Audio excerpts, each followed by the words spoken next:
Hello, friends, and welcome to the Reclamation Podcast.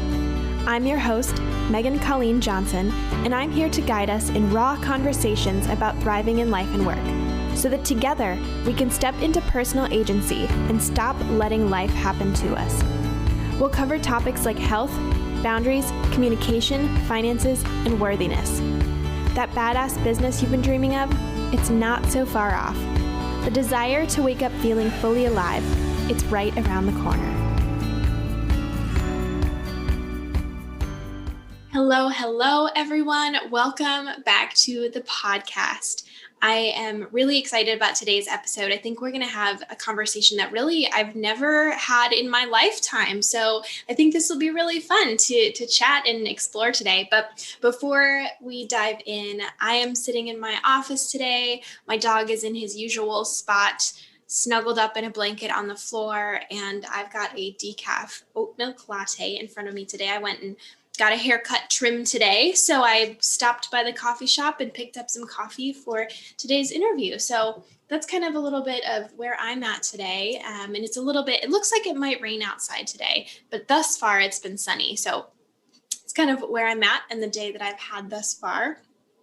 And in front of me today, I have writer Tamara Kaye Sellman. And so Tamara woke up one day at the age of 47, unable to read, though her vision was perfectly fine. This experience launched a medical investigation that ended up in a multiple sclerosis diagnosis in 2013. A mother of two 20-something daughters and married for 34 years, Tamara lives and works in a Puget Sound ferry town. She's a widely published writer and columnist who works in the field of patient advocacy and education. Her new book, Intention Tremor, chronicles the 5 years of her life following her own diagnosis of multiple sclerosis in 2013, which occurred during her return to college to complete sleep technology certification. A journalist since the 1980s, Tamara holds 2 medical credentials in sleep medicine, both earned following her MS diagnosis in spite of its symptoms, which include reading, vision, and language deficits. She writes about sleep disorders in service to a broad range of chronic illness communities, including multiple sclerosis, and also pens a column that shares observations about life with MS for multiplesclerosis.net. So Tamara, there's so much there to dive into, and I'm so excited and so honored to have you on today's podcast episode. So thank you for joining me today.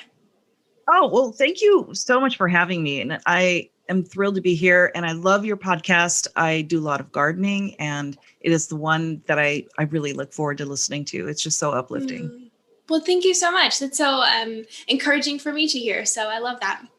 And I'd love if you could share with the listeners, where are you at right now? Where are you recording from, and kind of what's in front of you today? Well, there's 2 scenarios. One of them is that I can look out my window and see the wildlife, because I do live in Washington State, out kind of in the country, and we do have a resident bear. So he's not out there right now, but I'm keeping my eye on my bird feeders. And right outside my window is a big pot that I planted a big brand new flowering plant in, and the squirrels have already dug up most of it. So oh gosh, I hate that. It's okay. I mean, it's a small price to pay, because I just love the wildlife. And then meanwhile, I'm in my office, which is equally messy because I did a big poetry salon last night with some other writers. And after I do virtual events, I get really tired. And so I just kind of wait and clean up after I get a string of things done. So I'm kind of living in this sort of stacks of books and papers right now, but it's going to get better. It's a rainy day. So after I'm done here, I'm just going to clean my house, and it's going to feel great. I love that. I honestly, my husband and I have talked about this quite a bit recently, where it's like the spring rainy season right now, right? And so there have been a lot of rainy days, but I actually love rainy days because I do the same thing where I just really enjoy tending to my house and checking on my plants and playing soft music. And I don't know, there's just something about a rainy day, and just everything looks so green. It's just, I don't know, absolutely. It's beautiful. I love it. I love it. And the birds are still out. So you can, if you do go outside, you can still hear them. And I actually cleaned my oven this morning. I didn't clean it, but I ran it. So the whole house is nice and toasty right now. I love that. That's amazing. So fun. So, and also I'm a little bit jealous of all the wildlife you have. I grew up in the Upper Peninsula of Michigan. So I grew up in the woods, and we live more so in town, in Lake Geneva, Wisconsin now. But I dream of the day when I can live amidst the wildlife again, because it's so relaxing. So It's funny. It's funny you should mention that, because I think the last time I was in Lake Geneva, because I used to live in that sort of neck of the woods, it was a cicada year. It was another cicada year. So I know that you guys are getting hit with the cicadas again. So that's too funny. I didn't realize you were from the area, or like have lived in this area. So that's, I mean, yeah, we lived in Chicago, but. Yes, I lived in Chicago for 12 years, and we spent a lot of, to us, Wisconsin was our backyard. We went camping up there and fishing and sailing, and it's just a beautiful place. And Lake Geneva is gorgeous. So you live in a really beautiful place. Yes, I love it. I'm so excited to get out on the lake this summer. So very excited about that. But awesome. Right. So I'd love to dive in and hear more about your story, because I know there's so much there. And I'd love to hear, like, what is your story and how did you kind of start? So I know you're writing poetry, but you also have this advocacy work that you do. But what did you have to reclaim to really step into the life and the work that you have in front of you now? Well, it's been a kind of a long journey, but I'll try to boil it down a little bit. I have been a lifelong writer. I literally picked up chalk and crayons as a 4 and 5-year-old and was writing complete sentences. I remember I was literally in preschool, which hardly ever happened for someone my age at that time. That was not just a given. Not everybody went to preschool, but I did, because I was already reading.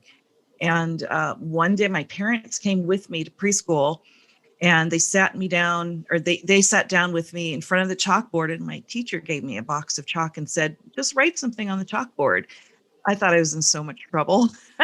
So I was so scared, and I wrote, it was a really simple sentence, but just something off the top of my head, which is, I don't, now I know that's not something that normally happens. And my parents were like, wow. And so in that moment, I realized, ooh, I have this thing that I can do, and it's special. And really, I think, honestly, I think in that moment, it was the time that I realized that this is what I'm going to do with my life. This is who I am. Not that you ask those kinds of existential questions when you're 4 or 5, but I just felt an identity attached to it immediately, like a magnet, So fast forward to college, and I studied journalism, got a degree in journalism. And I also took a lot of creative writing classes then, and have continued throughout my adult life. And since then, I've really worked in a lot of jobs, but mostly in the last 25 years, I've worked from home as an editor, a writer, a literary organizer, a small press publisher. I raised 2 daughters. And that was the nice thing about the kind of work I do, is I can do it at home while raising children. I have some control over my time. And as long as you have an internet connection, which just happened to be something that came into being about the time I had my first daughter. So it was 25 years ago. So I've done that for quite a long time. And then I returned to school at age 47 because I wanted to enter into some science writing. I come from a family, my father was a scientist, and I love science. And I felt like, as a nonfiction writer, I felt like it was really important to get some kind of credential. If you're going to go, so that you can be the expert. That really is the way to be a writer these days, is to have an expertise or some kind of experience. And so I went to study sleep medicine, which has always fascinated me. And I got into this great program. And in the middle of this program, I started having these weird symptoms, which I thought were just, it's just me being tired. I'm a working mom in school. I didn't really take it seriously until I cracked open that giant sleep medicine textbook, and I looked down and I couldn't read it, as you described in the introduction.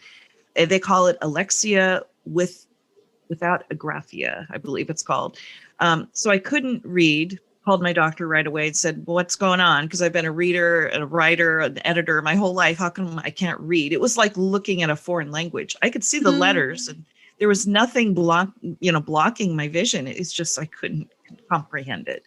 Yeah. And so at about the same time, I was having other things. I was having some tremors and weird tingling sensations, speech problems, My ears were ringing constantly, as they are even today, right now. And I was even getting these weird muscle spasms. But again, you're mid 40s. You just feel like your body's just kind of, being a 47-year-old body, and it's not a big deal.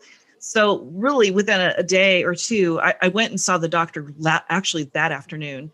And out here where it's a little bit more rural, they have things like trailers that have MRIs in them. And there was an MRI trailer portable just across the parking lot from the doctor's office. So we said, just go on over there and let's get an MRI. And within 2 days, they had discovered the lesions on my brain and said, we can't confirm it yet because he's not a neurologist, but it looks like you have MS. And really within like 5 weeks, I went through a battery of tests down in Seattle, downtown, with a neurologist, and then she confirmed it. Which was that's lightning speed to actually get a diagnosis that quickly. But yeah. I was presenting all the symptoms, and it was like such a surprise. So, and then, so I finished my coursework in the meantime with this, big question mark in the back of my head, working overnight shifts at the sleep lab. So this was even harder. It was really stressful, right? And I got my first job as a sleep technologist following my getting my credentials. On the same time, I started my MS treatment, which has all of these side effects. So that was like a nerve-wracking day. Like, what's going to happen to me if I'm going to grow a third eye? Or, you just don't know. It's just such a weird thing. And then I just kept going, and I ended up working in the sleep lab, and I loved it. I worked in the sleep lab for a couple of years, but it's just working overnight shifts just is not conducive to neurological problems for a million reasons. So I kind of had to step away from that. But I really loved working with the patients, and I learned so much, not only about sleep and sleep disorders, and I have a couple myself, but also working with people who have chronic illness. It was just, who knew, and here I had a chronic illness. And so that gave me sort of an advantage, maybe.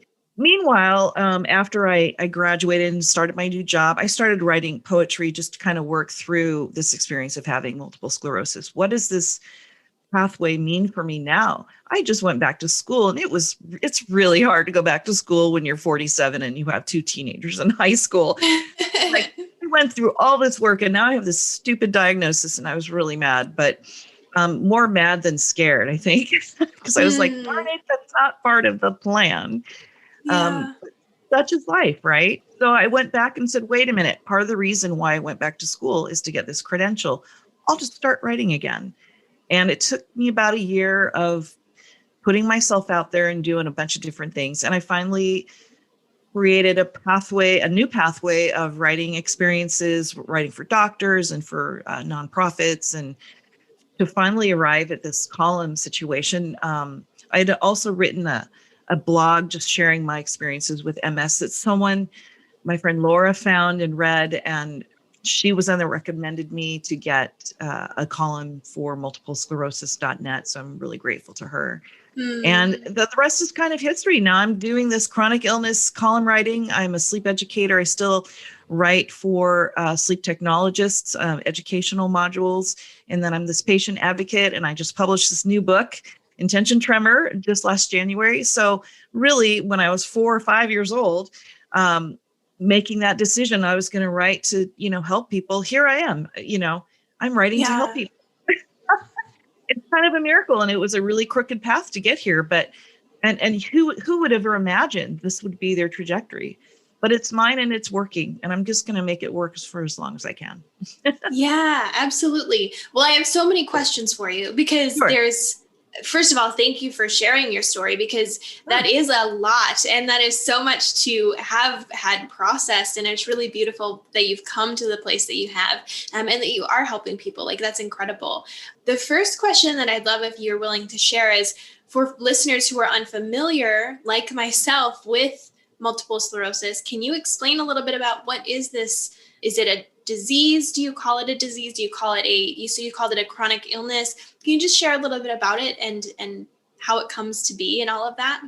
Oh, sure. So multiple sclerosis is an autoimmune condition. It's definitely a disease. It's incurable at this point, unfortunately, and it can be progressive. So Essentially, any kind of autoimmune condition describes a condition in which your immune system turns on a system in your body. So someone with Crohn's disease, they have an issue with the immune system attacking part of their digestive system. Certain kinds of arthritis, that's the immune system attacking the tissues in the joints. Well, for multiple sclerosis, it's the immune system making the mistake of attacking the coatings on the nerves in the brain. And of course, all the nerves in your brain, you need them for every function in your body. So, and it seems pretty random where it just happens to show up, and they still don't know what causes it, except that there might be maybe a genetic trigger that can be, switch that can go off or on, depending on it, like a perfect storm of situations like low vitamin D, and maybe, who knows, maybe you had mono when you were a teenager. I had it twice. And so makes it really likely that you might develop it in the future. Not always, but so it's all these things come together to create the right conditions for it to happen. And it looks like I've probably had it most of my life, but it didn't get to be really bad until I was older and started noticing all these weird symptoms. But for me, one of the most distinct symptoms is a kind of muscle spasticity known as girdle band sensation. But we call it, unfortunately, the hug. And it's basically the muscles in your rib cage, they tighten and get rock hard, and it makes it really hard to breathe. And it hurts. I had that sensation when I was 9 years old, and no one really pursued it. They just thought, oh, whatever, she's a healthy young girl. It's just she's pulled a muscle or something, right? Nobody knew. Yeah. And they still wouldn't even maybe ask even now, unless there were other symptoms. It's kind of tricky, MS. They call it the snowflake disease because no two cases are alike, because your symptoms will follow patterns based on where your disease takes place in your brain. So for some people, they can't walk because those motor skills have been disrupted by the system attack, right? Sometimes I have speech problems because I have a little bit of damage along the areas that control my speech. Some people have visual problems or problems with continence or problems with just controlling their muscles in general. I mean, it can be anything really. So anything that's related to the brain talking to the body. And then there's this overarching fatigue because your brain is actually, to do the normal things that everyone else does, your brain is really working overtime. The brain is actually pretty amazing because it's got all these networks to kind of pick up the slack when you have damage, but it eats up all of your energy to do that. So we're often pretty tired. Yeah. Hopefully that is clear hopefully that worked. Yeah, absolutely. That was really, really helpful. Thank you for kind of explaining that, because I've heard of MS, and I've, seen things about it occasionally, but that's really helpful to understand kind of how it's different for every single person who has MS. So thank you for explaining that.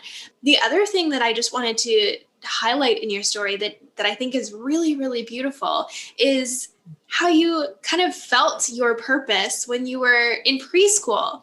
Like, that's so incredible. And I feel like it really points to, as you know, I talk so much about reclamation, where we're coming home to those magical parts of ourselves that say, this is who I am. This is who I'm supposed to be. It's those little shiny parts that oftentimes get, conditioned, and there's different messages from the world that happen and whatever it may be that keep us from shining in that. So that's really incredible that you felt that at such a young age. And you lived into it. Like, you went to school for that and were able to continue. And you've really held on to that throughout your life, even when these other things kind of come at you and have kind of, shaken your world a bit.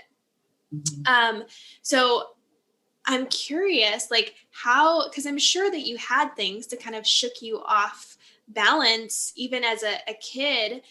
How did you really handle that? How did you stay so attached to that? That's a really good question. No one's really ever asked me that, but what a fun thing to explore. I feel extremely lucky because I think by and large, the vast majority of us don't, we may live our lives and never know the answer to the question, why am I here? And I'm not sure that I even understood that when I was 4 or 5. I just knew that I had this thing and I should do it, and I loved it, and it gave me joy and it gave me a sense of purpose. And I guess I had kind of a rough childhood. I'm not going to sugarcoat it. There's some mental health issues in our family, and we moved around a lot. So I was pretty introverted. And so writing and drawing and other forms of just creative expression were just go-tos. I mean, and so in a sense, I was like practicing art therapy my whole childhood without even realizing it. And that I think helped me to just keep carving those skills without even knowing what my big plans were. Because again, you're not making big plans when you're 4 or 5. You're just hanging out and playing and, hopefully enjoying life, learning lots of things. And I do come from a family where intellectual curiosity is rewarded. So that was good. I have that blessing. And I guess I just felt like this is something that I really love to do so much that it was like a no-brainer, so to speak, to go to college and study writing in some form and just make that what I do. And then, but you're right, there could have been a lot. I could have gone into advertising writing, or I could have been, there's so many ways to be a writer that are not aligned with what I'm doing now. So I think, staying on that trajectory, I think there's just also this other thing. And I think it's something I inherited from my mother. It's a level of compassion that she had that I think I inherited, and I see it in my own children now, which is so amazing. So I feel like when I help other people, I just feel so much better about myself. I mean, no matter what it is that I'm doing, I'm one of those consummate volunteers, and I can sit at a table and help promote anything for a good cause. It's just in me. Mm-hmm. So I have to credit my mother for that. And then I have my grandmother also to thank for teaching me that you make the best of what you have. And so that way, when you fully understand that, then there really are no obstacles. You just go around whatever is in the way, because there's always going to be something in the way, no matter how, even if you're perfectly healthy and hit all the right marks on your, the milestones that you want to make in your life, there's still going to be things in the way. And for me, it was just like, okay, well, there's this MS, and it's a pain in the what, but I'm just going to find a way around it instead. And you just have to be willing to work at it. And just, I think there's a certain level of self-belief you have to have. You have to really believe that you can do it. And so there's a confidence and a sense of self-worth that is important. But I think I got a lot of that from spending my life writing and doing all these things and enjoying that process, no matter what application. Yeah. So then you get to the point where here I am juggling school, getting this diagnosis, and then, writing was again the way around it. It was just a different way, one I hadn't planned. I think learning to pivot and just be prepared for anything is actually also a good skill. And so maybe that's part of it too. Totally. Yeah. Well, and it's interesting, like listening to you kind of explain this and share some of your story. What I'm hearing as well is you didn't seem to make a lot of stories up about what was happening around you. Like you processed and you wrote and journaled and did kind of this self-art therapy throughout your whole life. But sometimes I think when we hit a wall in our lives, or, something like a diagnosis happens, or, whatever our block may be, we then make a story about that of like, oh, this must mean something about me. And what I'm hearing from you is you didn't seem to do that quite so much. It was just like, okay, this thing happened. How can I navigate this? What comes next? It was more of like a flow with life, which I think is really the beauty of life, is we actually get to dance with it. And if we're willing to hand back the stories, even if they're in our own mind, if we're willing to say, actually, this doesn't have to mean anything about me. I'm just going to see what I can do next. This thing happened. Great. I'm going to feel the feelings and kind of keep rolling with it. And that's kind of what I was hearing. Does that sound right? Yeah, it does. I love the idea of just feeling the feelings. They're all valid, even if they're negative and uncomfortable and, icky. They're all part of the process. And I mean, I love what you just described, because for me, the images of really the river, the idea of a river and just jumping in the river and letting it take you. And maybe that's because I live out in the mountains and there's rivers and water, and that natural connection helps me to understand myself better. But sometimes just learning to not fight what's natural is better. And this is, I mean, fighting a disease, I'm not sure that we actually fight diseases. We treat diseases. What we fight are our own experiences and our own relationship to the disease, I think. And for me, it's just about, just own it. This is me. This is what I got. I have to now say, I have to give credit right now, though. I had two friends, really good friends of mine, who had been diagnosed with MS quite a while before. And I had watched them, not really understanding what MS was, except, just in a cursory way, like everyone else, mostly. You don't get it till you get it. Yeah. But one of them is running managing a bookstore in Seattle, and the other one is now a retired life flight and critical care nurse. So these were two women who raised children, had a disease that could be, disabling at times, and they still kept going. And so when I was diagnosed, I was like, oh, well, it's not a life sentence. Look at these people. So I think I also have to show a huge amount of a debt of gratitude to the people that went before me and showed me that, no, it's fine. It's just what it is. And let's just do this. And they did. I mean, they're amazing. And so I owe them a lot. That's incredible. That's really, really beautiful. And I know at the end of the episode, I always ask, like, who are some people that you're admiring? And I love like bringing that into the conversation too, because it's always just so beautiful when we can recognize the people that impact our journey and that who do model for us how to do the difficult things in life. And that's really incredible. I love that so much. Hey, it's Megan here. We'll get right back into today's conversation. But before we do, I'm here to let you know just a little bit about my life coaching and creative consulting. As a coach, I work with creatives, misfits, and holy outsiders who often feel trapped in overwhelm, overgiving, and fear, but who also have a passion for doing something meaningful in the world. These folks are ready to hand back their past programming and rise as the leader of their own life. If this sounds like you, and you are so ready to start your own reclamation journey, let's chat. I invite you to book a free consultation with me at my website, megscolleen.com. That's megscolleen.com. Now let's dive back into today's conversation. So I'd love if you can share. I know I looked in your notes and you have, as far as like, what did I have to reclaim? You wrote down identity. So I'd love to dive into that a little bit more. Can you explain how you had to reclaim your identity and what that, just walk us through that a little bit more.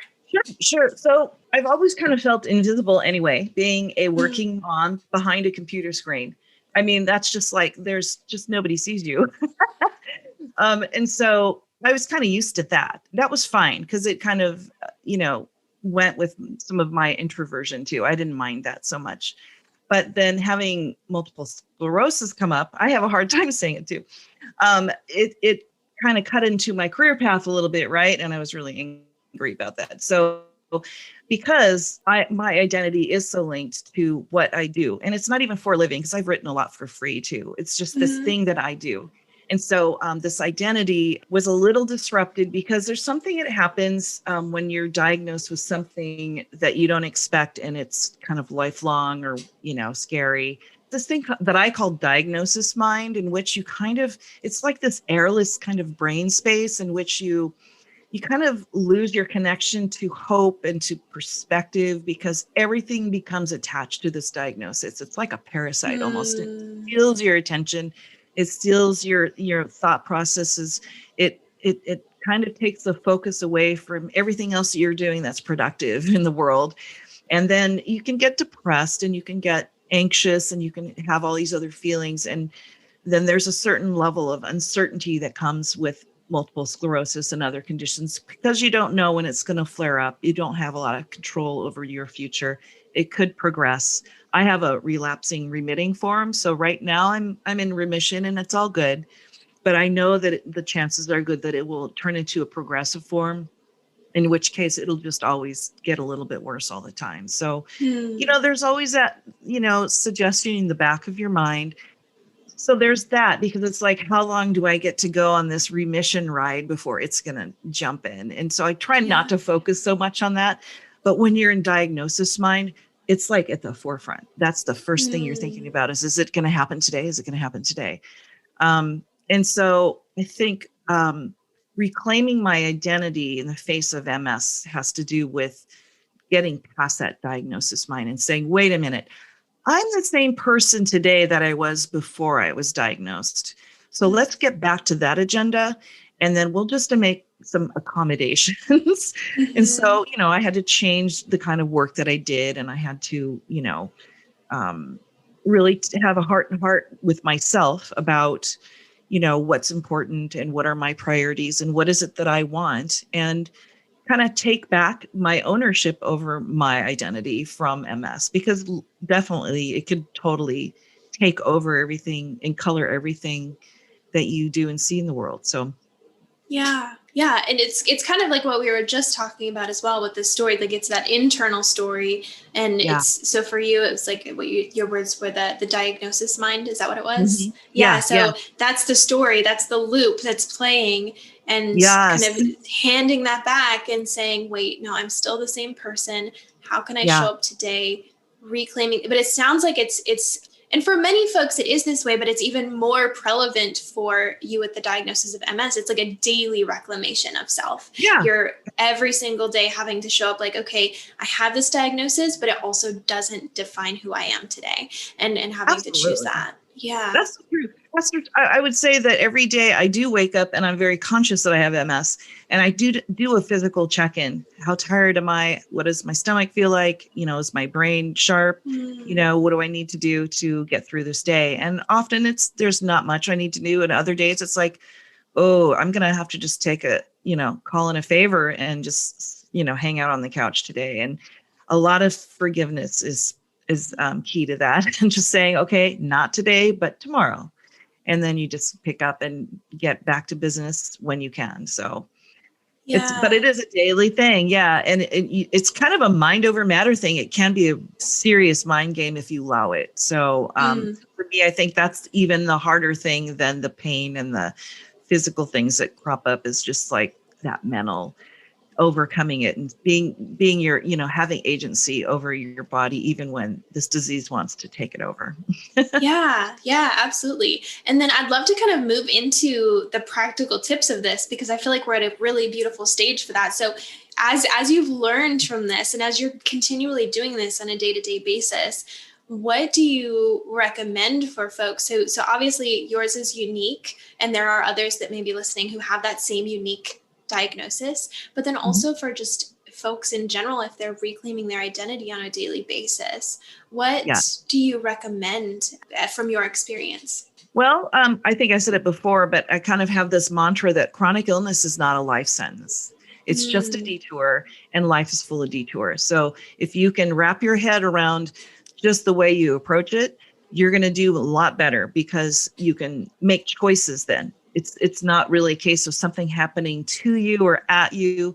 It's something that you are just dealing with. But, again, that such is life, right? So stop thinking of it as, okay, my life is over, because it's not over.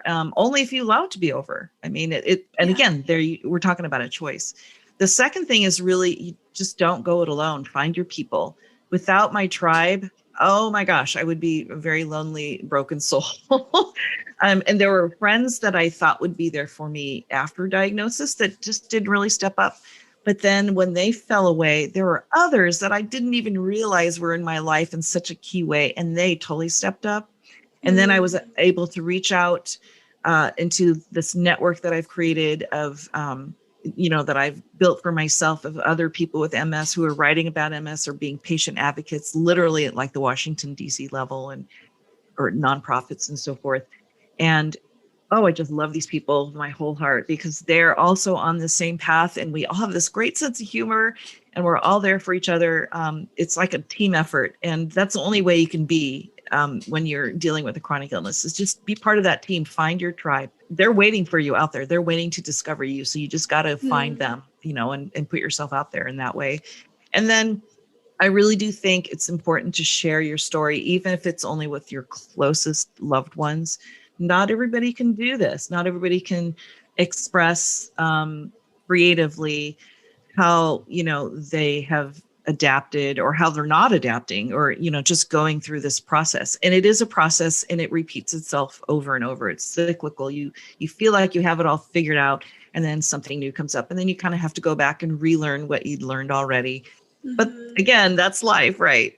So, but if you can share your story, there's something about even just journaling, just writing it down for no one to see. It sort of captures all these negative things or these heavy weights. It's like putting them in jail, And so they're not just consuming you and your body and your mindset and your perspective and your hope. They're just there. And then you can look at them more objectively at another time and go, oh, well, I don't feel like that today, which is a good thing or whatever. But sharing your story in some capacity, even if it's only to help yourself, is really healthy. And it's like that art therapy we were talking about earlier. It's just a way to release, demons and all that other stuff. And then if you do want to share your story with other people, it's challenging. There are lots of challenges, especially right now with the internet being kind of a scary place. Because you can be out there doing your thing and you're still going to have people that are going to try to shut you down. It's crazy, just, the haters and all that. But I feel actually more sorry for them because here's the deal. And it's the secret that no one wants to reveal. All of us are going to find ourselves in a position where we're sick, where we're injured. We might have an invisible condition. We might have something that makes us weak and keeps us from being our full selves, even if it's just temporary. So we can all learn from each other if only we shared our stories, even if, so I love sharing my story, not only just for people with MS, but for anybody with any kind of chronic illness or condition, including invisible, because most of my stuff is quite invisible. Even though I feel it all day long. So I think it's really important to share that because, again, you share with other people, it can lift them. It's that rising tide lifts all boats kind of thing. And if we get enough voices out there sharing our real lived experience, authentic experience, it's going. Can't imagine it being a bad thing. It can only be a good thing. Because it's healing for ourselves and it can be healing and inspiring and motivating for other people. Yeah, absolutely. I know recently, I don't remember where it was, but I was talking with somebody or somebody was talking about how sometimes we think that when we vocalize something, it's actually like speaking negativity out into the world. However, when it's our story, it's like we can either fester and hold on to the, hard parts of our story, or we can put it out and let it out, giving it air to breathe. So then suddenly, like you said, we can see it more objectively. We can choose to let it go if we want to. We can choose to, help other people utilizing our story, but just holding on to it and just like, I feel like in my mind, I just feel like this like knot in my belly and in my chest, like when we hold on to our stories, that's what that is. And when we let it come out, it's like, oh, wow, there's a breath of fresh air. We get an opportunity for a new story. Something new can be made now. Yeah, I was going to say, it's almost like you feel like you lost weight.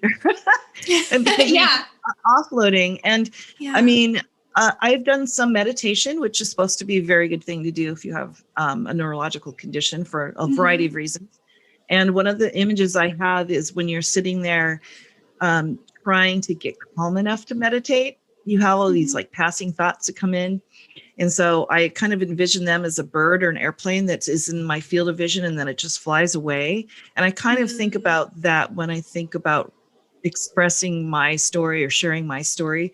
It's putting it on a jet airline and sending it off the screen and it's out in the world. But it's not here with me now. Now I have this like nice peaceful sky to look at so I can release it. You are absolutely right. If you don't, it will fester and then that will show up in parts of your body. And, the stress does that. And who needs it? It's already bad enough to have the illness. So why compound it, So yeah, I definitely agree that sharing, it's just everyone wins. everyone wins, even if there are still those people out there that are going to try to take advantage of you or be hurtful.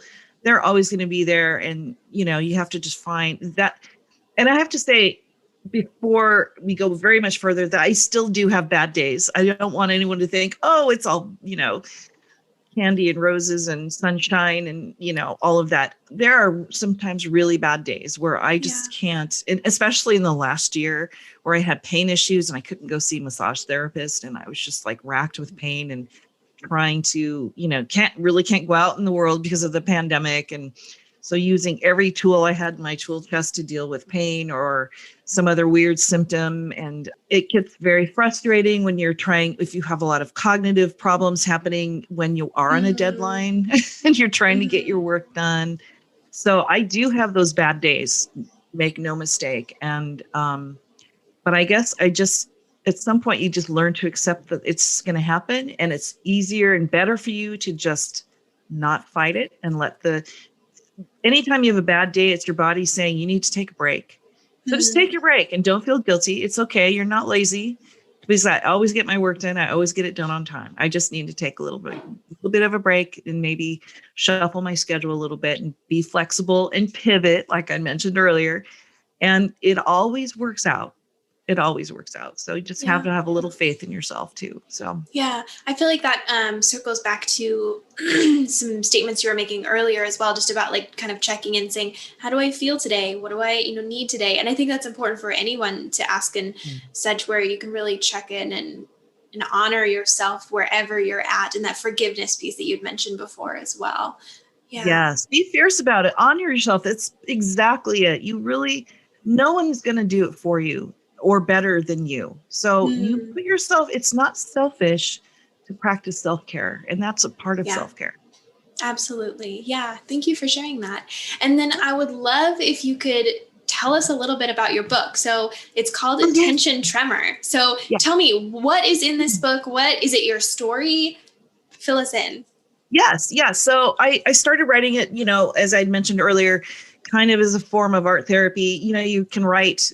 Often I will write just to, offload a lot of energy and thoughts, and just to free up my sense of calm, and just, drop that weight.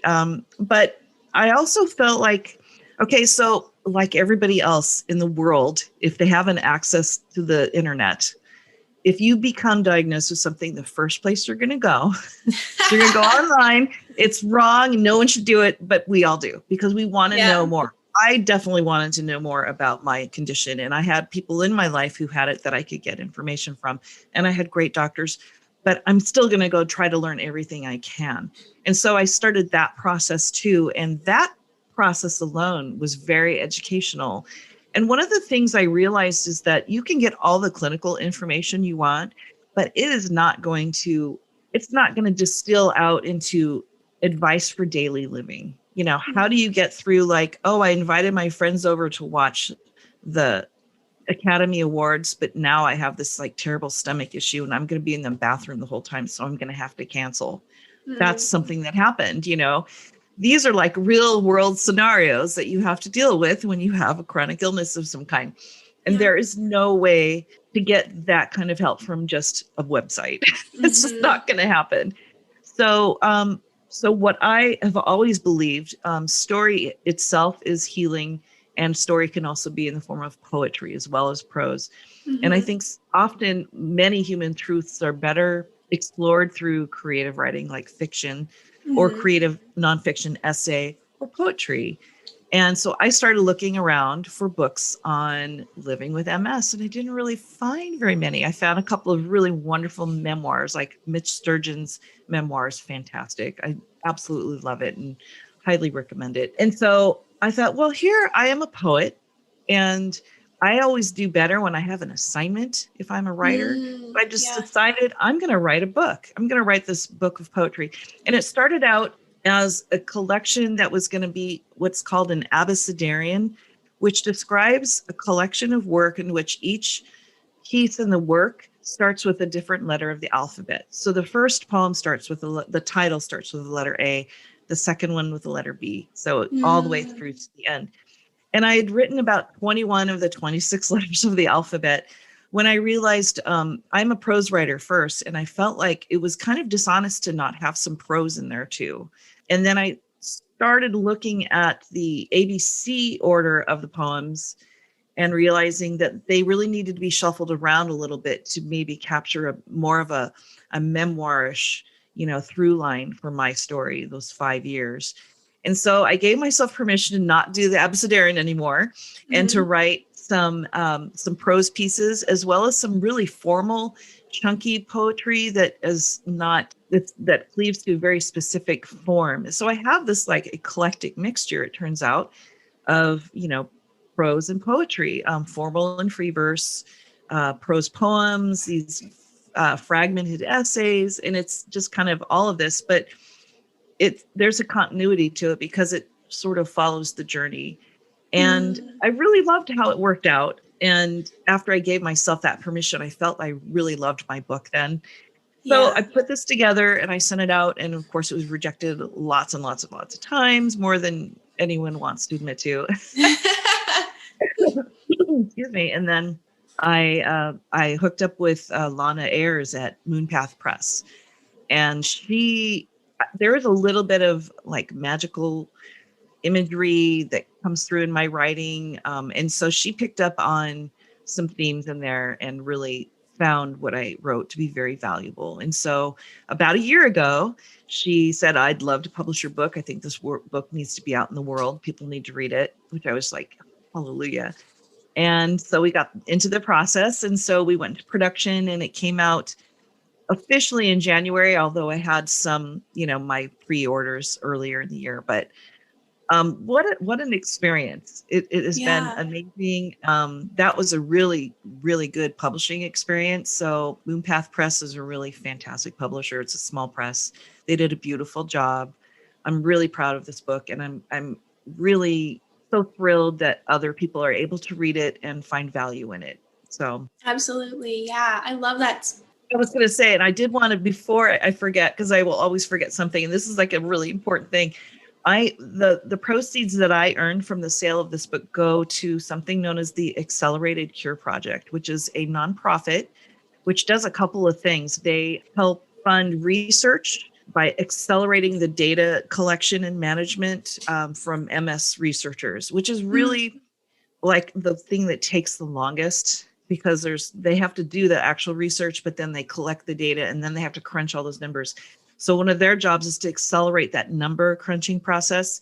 And the fact is that right now, MS research is like at a standstill because all the resources, everything is going toward COVID, which is for good reason, of course. Yeah. But when they can jump back in, they're going to need all the acceleration they can get, because something like 200 people every week are diagnosed with MS in the United States. That's like a lot of people. Yeah. I mean, it seems like 200, but that's every week, that's a lot. So, and it's just, there's millions of people around the world that have it. So I'm really happy to be contributing my portion, 100% of my portion of the sales of the book to help them. They also have this patient forward advocacy group called I Conquer MS. And they actually send a lot of my peers to Washington, D.C. to address inequities or to shape policy surrounding chronic illness, treatment and funding and all of those like kind of maybe boring topics that are actually really helpful for people who need like benefits to get through and money, that kind of thing. So I'm donating. I'm donating my profits to help them. They're a great organization. That's incredible. Yeah. Thank you for making sure to like stop me and share that, because that's a really beautiful thing to know about that for folks who are and will go and purchase the book. That's just really beautiful to know. But I do have a couple other things I wanted to mention. Just when you were talking about story and the power of story, it's so true. And I think that it really just ties back to sharing your story. But I love that you put all of these experiences into a book. I know just recently I finished a book and it was different. It was about someone who had cancer, but it just it was just in blog post format. So someone had taken all of her blog posts and put them into a book. Awesome. And reading her experience, it was just like, daily and weekly blog posts, gave me so much more understanding and compassion for her experience and for just folks who have cancer, for their experience. Hearing like the actual play-by-play of the emotions that they're having to face and the decisions and the going to radiation, and like hearing that from the perspective of someone who's actually going through it is huge. And I feel like the more stories that we share, it not only benefits other people who are going through that experience, but also the people around, because then it's like, oh, like I may never have the experience of having MS, but I can see myself, like I can put myself into your story and have understanding for it when I read your book, when I experience the poetry and the prose. So I think that's really beautiful. And I actually have also this book over my shoulder here. So folks listening can't see it, but that's actually my grandmother's book of prose and musings. Oh, wonderful. She passed away last year, but it's also like, it's a similar thing though. I can go back and I can capture a piece of her that will be alive forever because she wrote it down. Absolutely. And that's I think also, that's the beauty of writing. So, and that kind of leads me to my last kind of piece here before we move into wrap up questions. It's just for folks who are writers or who want to be writers, what thoughts do you have for those people? Just like maybe a little tidbit. Oh, wow. It's a tough one. If you want to be a writer, just hook up with writing communities wherever you're at. There's always somewhere local that you can reach out to, or if not locally, because maybe you're too rural, go online and find a writing group and just start pouring it out. And if you can find people who are writing specifically about chronic illness and that's what you want to do, hook up with them, read everything exhaustively. You'll get so inspired, actually. Like you were just describing, I mean, you just develop this level of compassion for somebody you don't even know, right? Yeah. And that translates out in the world. And that's the kind of energy that we all really need right now. So I think writers should do it, and they should seek out teachers and mentors and classes and workshops and learn your trade. And if you're not interested in getting published and having it out in the world, just sit down and write it for yourself in a journal. There's journals and diaries are immensely powerful tools for your own health and well-being, just to get that stuff on the page. So, yeah, absolutely. I know with coaching, journaling is a huge part of what I encourage my clients to do. It's just, I provide prompts and questions, and it gives people the opportunity to process a lot internally without even realizing it in a lot of ways. So it's so powerful. Yeah. It's amazing what a couple of words can, you can just sit there and just spin off a couple of words, and it can pop, so many ideas and inspirations can pop up, and it can be so empowering. I love it. Yes. It's so good. So good. All right. Wrap up questions. Okay. What is one way you slow down amidst our busy world? Gardening and going out in nature. I mean, going offline too. So even I do love listening to podcasts when I garden, but often I'll just not even put the headphones in, and I will just be out there listening to the birds and just the wind and the trees. Just unplugging, gardening. I go camping a lot, riding, of course, hiking, going to the beach. I mean, living in a natural space is just like everything. I just feel like that's almost like something that needs to be prescribed. I agree. I love nature. That's my happy place when I can get out in nature. For real. Yeah. So good. And then who are a couple of humans that you deeply admire or folks you are currently learning from? There are so many people, but I do want to put in word for Alice Wong. She is this amazing disability advocate down in California. She is just killing it. She is leading this great movement toward more what she calls in her book of the same title, disability visibility. It is a must read for everybody and anybody. I don't care what kind of walk of life you are. You just read it. She has been really ferocious lately during the pandemic, because people with so many chronic illnesses and high risk conditions are really dealing with a very separate and more keenly terrifying prospect when it comes to COVID. So she's been doing all kinds of work in the trenches. And, this is a gal who's can't just walk in. She's got definitely limitations, and it doesn't stop her. So I'm just hugely, she's so inspiring to me. I also really love the film that came out that was nominated for Academy Award, Crip Camp. I highly recommend everyone watch that movie. I think the filmmaker's name is Jim Lebrecht. You really got to watch it. You just to get some insight into what it means to not have this quote unquote normal, healthy life. You start to just see people in a different way that's really healthy and good for everybody.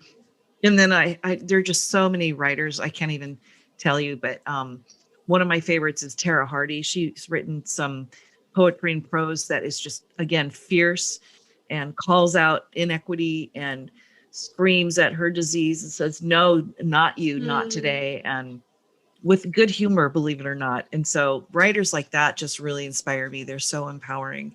And then I would have to say Kathy Young at the FUMS podcast. And that's exactly what it sounds like, FUMS.